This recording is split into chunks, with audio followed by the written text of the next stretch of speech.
Hey guys, it's Frank from Cruising with Wheels. I'm back in the kitchen today with another exciting recipe, and I love cooking with roasted red peppers.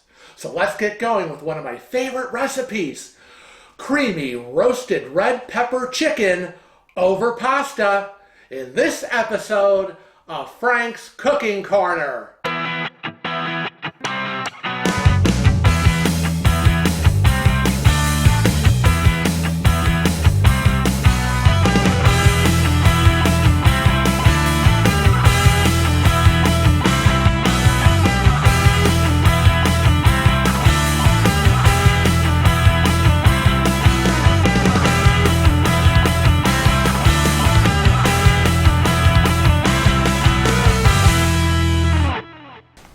Now, I've made this recipe before.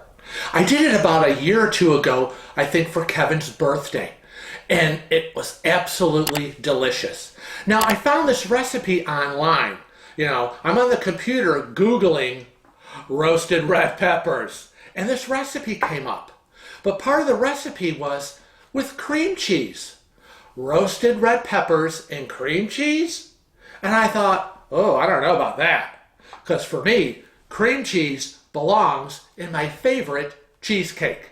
But I took a chance and I made it, and it was to die for. So we're going to make it again today for you. And here are the list of ingredients you're going to need. 4 boneless, skinless chicken breasts. 2 tablespoons of butter. 3 tablespoons of olive oil, 1 medium onion, 5 cloves of garlic, 1 12-ounce jar of roasted red peppers, 1 14.5-ounce can of chicken broth, 1 8-ounce package of cream cheese, 1 1/2-ounce teaspoon of crushed red pepper, 1/2 teaspoon plus of crushed basil leaves, 1 16-ounce box of your favorite pasta, 1 12-inch frying pan, 1 pot for cooking the pasta. Now this recipe is simple and easy. It's just a 2-pot recipe. You've got your frying pan to cook the chicken and the sauce, and then you've got the pot to cook your pasta. And then you combine them together and you've got a fantastic meal. So, simple and easy, let's get started. Okay, we are at the stove, and the first thing we have our 4 boneless, skinless chicken breasts. Now, you might find a little bit of fat on them. You want to cut that off if you desire and concerned about it. But, I'm really not too concerned. It's not a lot. And just a tiny, tiny little bit of fat kind of adds to the flavor. But the first thing we're going to do is we're going to salt and pepper our chicken breast, okay? Always season your meat. Salt and pepper. There you go. Okay? That's number 1. And now we're ready to get it into the frying pan. As you can see, I already have my 2 tablespoons of butter and my 3 tablespoons of olive oil already in a pan. I have the heat on probably medium, and I'm going to get this. Oh, wow, that was fast. Look at that. Now, we're going to get these in, and I have a 12-inch skillet. Of course, all of you out there are going, oh my God, poor Frank. When is Kevin going to buy him a new frying pan? Well, I ask myself that every day. Kevin, where is my new frying pan?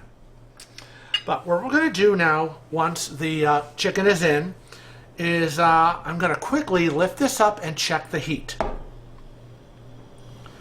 Now, You should have it medium, and you're supposed to sear it on both sides. So usually when they say sear the meat, it's usually a little higher heat. You know, it's kind of like a flash cooking, you know, boom, boom on both sides. And then we're going to let it sear on one side for about 7 minutes, and then we're going to turn it. We're going to do cooking on another 7 minutes on the other side. And then we're going to lower the heat, and we're going to let it simmer in slow cook for about 10 minutes or so. The end result is that this chicken should be cooked thoroughly. Our 7 minutes is up, and I think we're ready to turn them. You can see it's got a nice brown on it. We're going to do 7 minutes on the other side. And then we're going to turn this down and cook it on low heat. Well, the 7 minutes is over on the second side. And now we're going to lower the heat, and we're going to cover it and simmer for 10 minutes. But before I put the cover on, I'm going to pop them over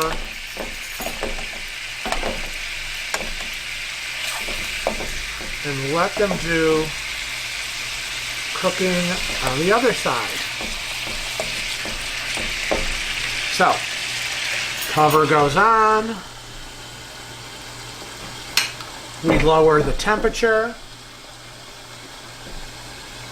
And we've got 10 more minutes of slow cooking. Now, if you want to flip them again in the middle of that 10 minutes, go ahead if you don't want them sitting there cooking all on one side, but it is on a low heat. So when it's done, we'll be ready to take them out. Okay, now we have been through our entire cooking time with this chicken. And the end result of this, and the big question, is the chicken cooked? And you need to know that. So find your biggest chicken breast, and I'm going to say this one looks like it's the thickest, and just slice through and see if it's cooked. It is. All right. So the test is done. We are assured our chicken is cooked thoroughly. We are now going to remove the chicken breast to a plate.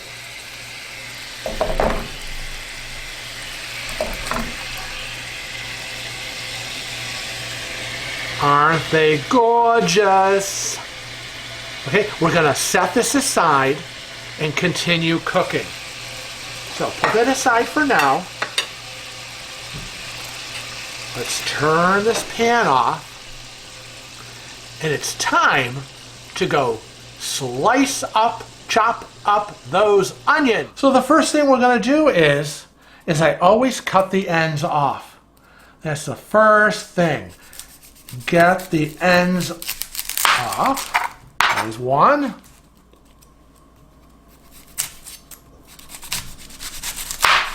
And there's the other. Get them in the trash bucket. Now you can start to peel. Let's get the skin off. Relatively easy.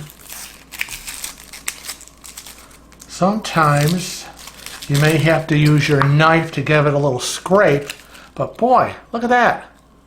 All right, let's get this board clean. And we're just going to do a nice chop. Cut it in half. And we're going to do 1/2 at a time. Make sure your fingers are curved. You don't want to cut with your fingers out. That would be a no-no. So keep your fingers curved and just start slicing.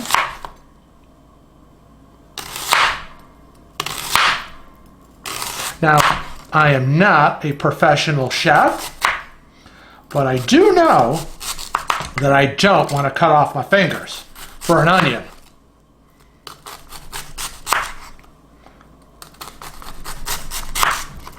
so it's always slow going here for me. I want to keep all my little digits. And then I go over on the other side to hold it steady as I get to the end of my onion. Now when you get to the end, you're going to see that horrible core. Oh, I hate that core.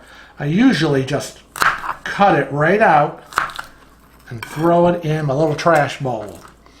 There, now that I've got those sliced, I'm kind of going to regroup them and then hold it and slowly dice up my onions.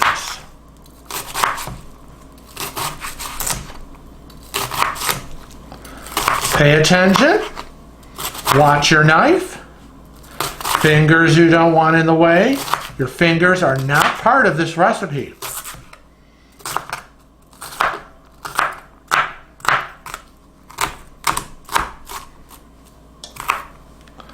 There we go. There's 1/2 of the onion. And now we just have to do the other half. My onions are cut. And there they are. Aren't they lovely? Now I've turned the heat back on to the frying pan. And you want to keep all the juices. We've got wonderful juices from the cooked chicken, the olive oil, and the butter. And you're going to keep that in the pan because that is what you're going to use to saute your onions. Let's get that all in here. And your 5 cloves of garlic. And again, I used already minced up garlic in the jar. It's much easier. Kind of cuts down on my time. So 5 cloves is equivalent to 3 teaspoons. So let's get 3 of those in.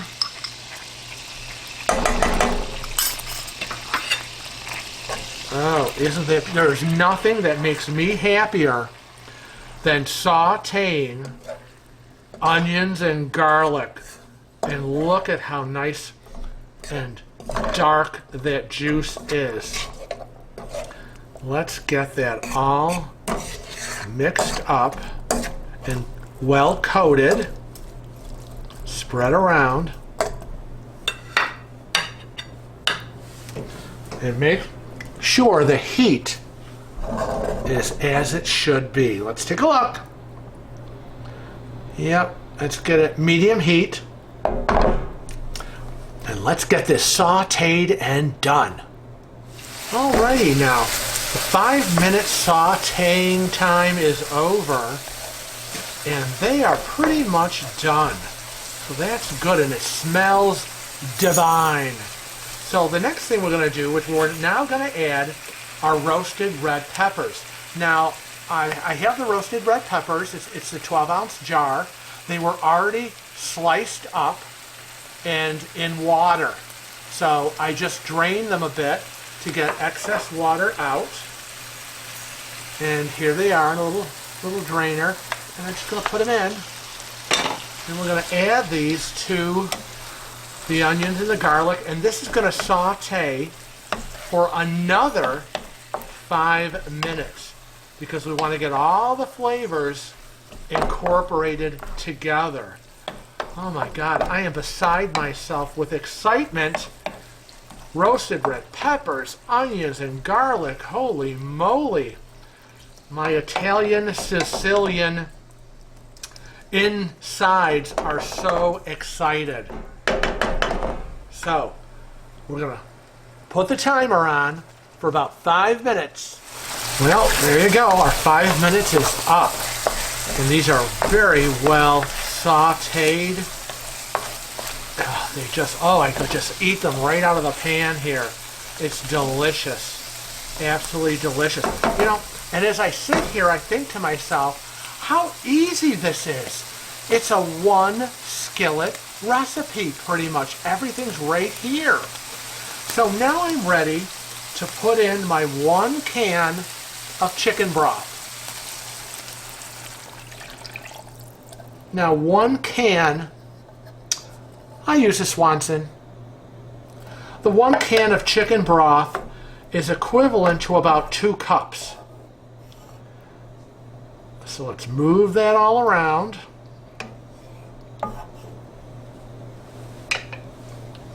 And now we're going to put in 1/2 teaspoon of crushed red pepper.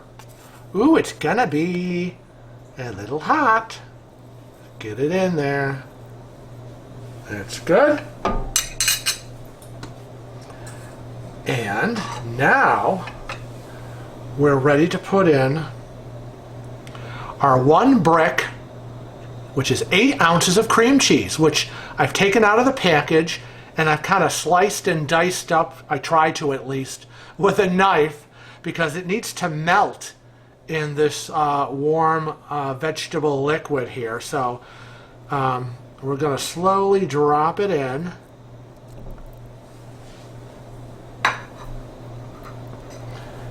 And I turned the heat up just a bit. It was on low. And I'm going to try to break it up with this wooden spoon. And what you're going to have to do is just keep moving it around. Move it around and wait for all the cream cheese to melt. And if you need your whisk to really break up the last of the cream cheese, by all means, I say go for it. I love my whisk.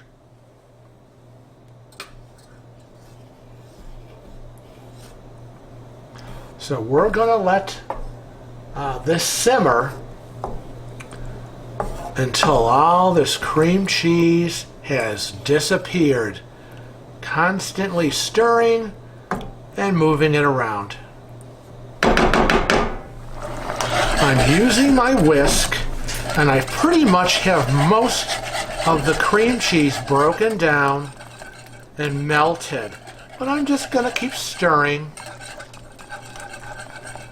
And this is now on a slow simmer because I want this to be nice and creamy, thick, and bubbly. So while this is still working on that, I am going to go and cut up all that cooked chicken that I set aside. Ooh, look at how creamy this is getting. So now let's just get it thickened up. Let's go after that chicken. Now my sauce, as I told you, is still simmering, getting nice and bubbly. And I'm reaching over with my right hand here in my little cooking corner, and I'm always stirring it slowly. Very good. Now it's time, as I said, we got to slice up this chicken, and as you slice it up, get it back in the pan with the sauce. So let's just kind of cut it, break it apart. Ooh, yeah, hold on. Let me fight with you guys.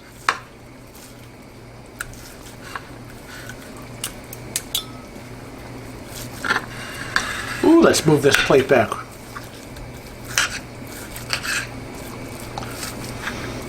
Let's break it apart. First one is always, oops, that's not good. Come back here, you little devils. Come on now, you're gonna get back in that pan. No ifs, ands, or buts about it.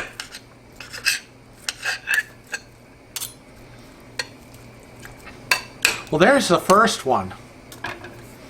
And I'm gonna dump it in the pan right now. First chicken breast is in. Now let's go after the second one.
Now all the chicken is now in the pan.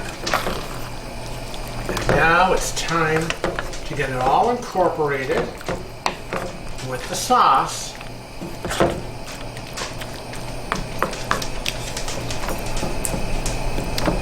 Oh yeah.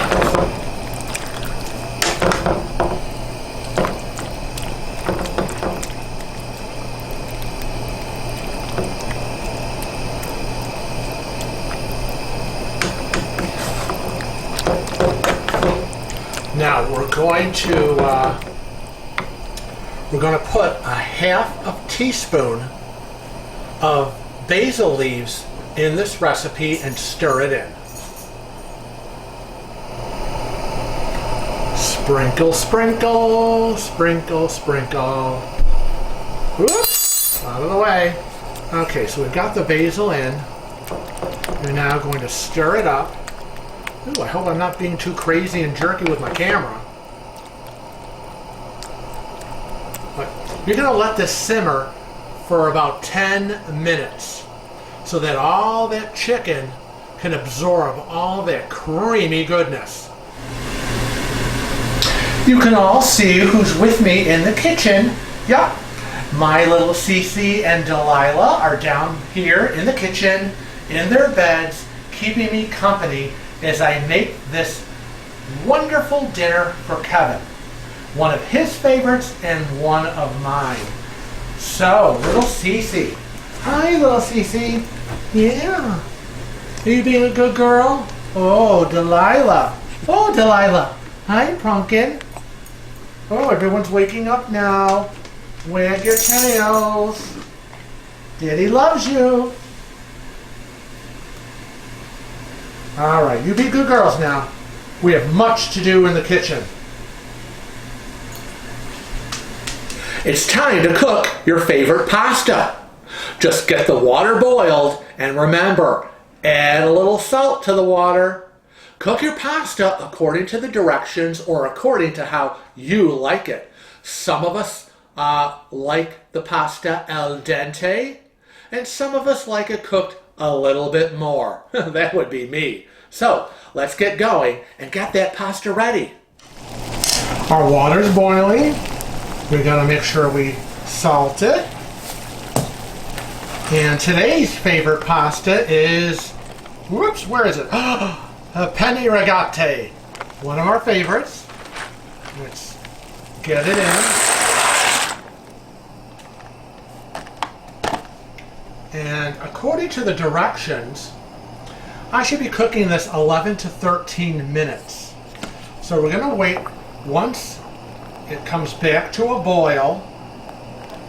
I'm going to put the timer on, definitely for the 13 minutes. You all know I do not like my pasta al dente, but I don't want it falling apart either.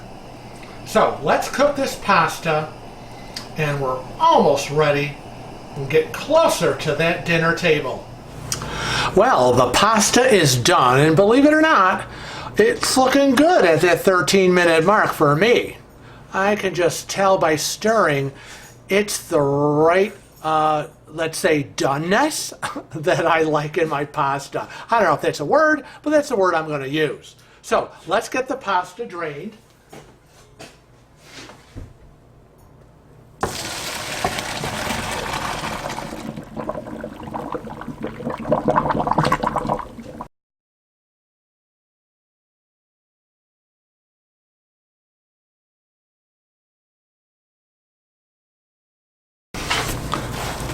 Let's get all that water out. Shake, shake, shake. Shake, shake, shake. Yep, shake it up, shake it up, shake it up. This is a very active recipe here. I always stir it around. And as you all know from previous videos of Frank's Cooking Corner, I do not rinse my pasta. No, I don't. All right. Shake, shake, shake, shake, shake. And that's looking pretty good. Let's get it back in the pot. Now, I have added 3 tablespoons of butter to this very, very still hot cooking pot. And I'm going to put my penne rigate back in the pot. And boy, this is really going to melt that butter. The recipe suggests you coat your pasta with butter. Sounds good to me. I love some butter. And so I am just going to mix it up until I don't see any butter hidden on the bottom. Make sure, ooh, look at that. No, you got to be melted. Sorry. The pasta is warm enough that the butter should melt fairly quickly.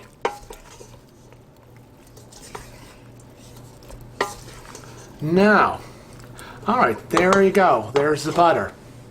Now it's time to put some grated cheese.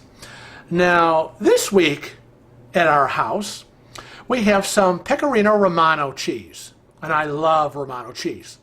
I also love Parmigiano Reggiano cheese, but that's not in the house this week. So I'm going to start with a half a cup of the grated cheese. And again, you know, a little at a time, people. Don't just dump it all in. A little at a time. Yep, half a cup is looking good for this entire box of pasta.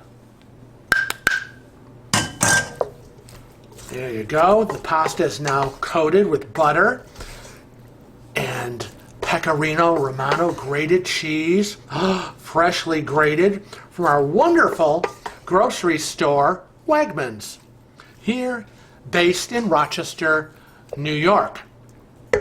I don't know what we do without them.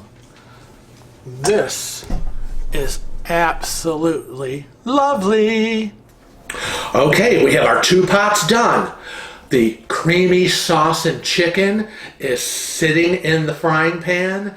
The pasta is back in the pot, all buttered and cheesed up, and we're ready to combine the two and get this plate on the table for Kevin, because I know he has been waiting to eat this yet again. So let's get him filled up in his tummy, and he'll be a happy boy.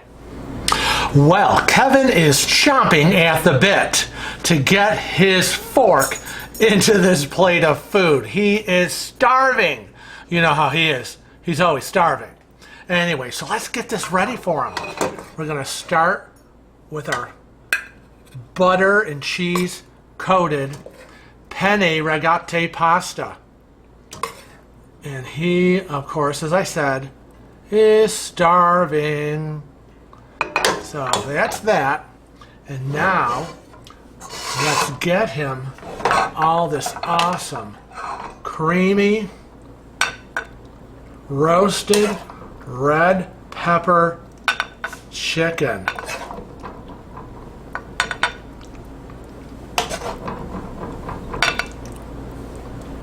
Oops. Lovely. Yep, he is going to eat all that. And a little extra sprinkle of basil on top, just for fun. So let's get it over to the table and see if he's going to enjoy it as much as the last time I made it for him. Well, it looks like Frank made me another great dish. He made this for my birthday once, and it reminds me of a dish that I actually had in Italy. And I am gonna start eating it. Oh, it's hot. Mmm. Mmm. Mmm. Mmm. Yum. I don't know why his problem is, because cream cheese does belong with all this. It makes it extra special good. Well, it looks like he's enjoying it as much as he did the last time I made it. And I think I'm going to enjoy it again too. I want to thank you all for joining me for this episode of Frank's Cooking Corner. And I'll be back again soon with another delicious, exciting recipe for you to try. I want you to remember, when you're not in the kitchen cooking up a storm and you're out on the high seas, remember always to travel safe and cruise often.